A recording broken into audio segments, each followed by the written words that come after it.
RCB Radio. Comment ça va, Hélène ? Ça va. Il va y avoir une tournée qui va passer à la fin de l'année 2021, un album qui sort qui s'appelle Karma. Alors ça, c'est totalement un album innovant, d'une part pour une chose, parce que tu as écrit tous les textes. C'est toi qui as tout écrit pour cet album. Ouais, d'habitude, je fais pas tout, mais là, en fait, j'ai commencé à l'écrire il y a 2 ans. Et j'ai pris mon temps et parce que je voulais vraiment que ça soit authentique et surtout profond. Parce que c'est un vrai album à part. On va pas dire que c'est un album initiatique, parce que j'aime pas ce terme pour la musique, mais en tout cas, il a un contenu important pour moi. On parle d'amour comme d'habitude dans cet album ? Pas seulement d'amour, de cheminement, de questionnement, de vie, d'essentiel. D'accord. Ah ouais.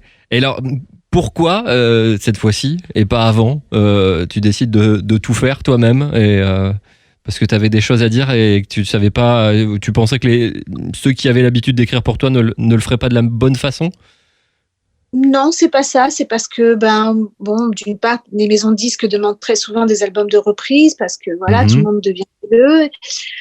Parce que aussi, étant donné que le contenu est quand même, tu vois, quand tu as une chanson qui s'appelle Orium, qui est un mantra de guérison, ou quand tu as une chanson qui s'appelle Karma, qui dure 5 minutes 30 et qui parle d'une fin de vie, etc., où on se pose les vraies dernières questions, c'est-à-dire est-ce que j'ai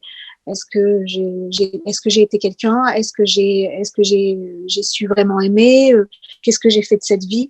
Je sais très bien que c'est pas du contenu commercial de radio, etc., qui va pas être facile à imposer des choses comme ça. Et pourtant, je suis convaincue au fond de moi qu'il faut que je reste sincère et que les gens ont besoin de ce genre de message en ce moment. La sincérité est importante pour un artiste aujourd'hui. C'est terminé, on peut plus mentir, on peut plus inventer des choses. Si tu n'as plus envie de faire des albums de reprises, parce que c'est vrai qu'on en a un peu trop et c'est vrai qu'on voit et on se rend compte que les albums, quand ils sont faits de la meilleure façon, c'est-à-dire faits par soi-même, avec le cœur, la conviction, ça marche toujours mieux. En plus, tu as un public qui est là et qui a envie de te voir. On te voit. Je crois que les gens attendaient des chansons inédites. Après, comme tu disais, la sincérité, pour moi, ça devient une urgence aujourd'hui. Les gens sont dans une urgence où ils ont perdu pas mal de repères ces derniers temps avec tout ce qui se passe. Et dans tous ces nouveaux repères, il leur faut des points d'ancrage. Je trouve que c'est hyper important de soulever certaines questions aujourd'hui sur le côté essentiel de la vie, sur ce qui nous guide, sur ce qui nous motive, sur ce qui nous fait tenir. Après, si tu veux, je trouve que les albums de reprise, j'en ai fait et je les ai fait avec plaisir parce que je me suis toujours fait plaisir à reprendre des chansons que j'aimais. Je fais souvent aussi, maintenant je commence à faire des covers pour ma chaîne YouTube à la demande de certains fans qui ont envie de m'entendre dans des chansons qu'ils aiment, etc. Et ça ne me gêne pas parce qu'il y a des chansons que j'adore interpréter. Mais là, en l'occurrence, ça fait un petit moment qu'on m'attendait avec un album à moi et c'était important pour moi.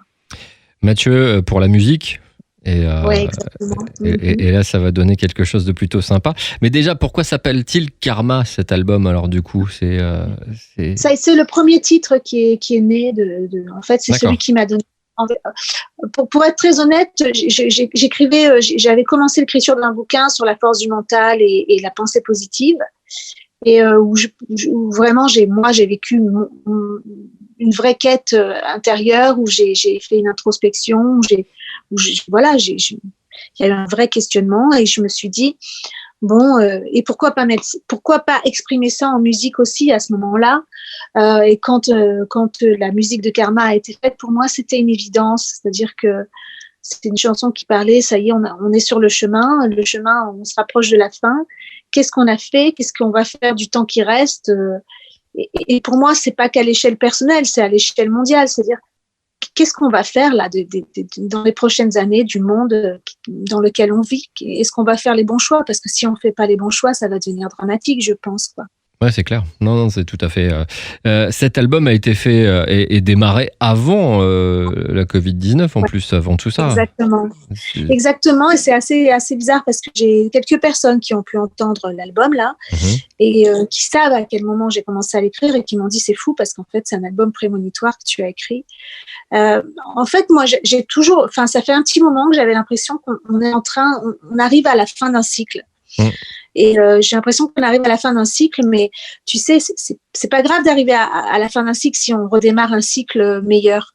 Le problème, c'est là, c'est maintenant que ça se définit. Qu'est-ce qu'on va faire après? C'est tout ça. Je suis très positive dans l'âme, mais je me dis qu'il y a un point de non-retour si on réagit pas et si nos consciences ne s'éveillent pas, il y a un point de non-retour qui pourrait être atteint. Eh ben, merci beaucoup, Hélène Ségara. L'album s'appelle Karma, sort début février. Ensuite arrive le Karma Tour pour découvrir le premier single. Vous écoutez la radio. Oui, je vous embrasse très fort. Bisous à tous les auditeurs. Gros bisous, Fred. RCB Radio, à Sifour-les-Plages, sur 96.2.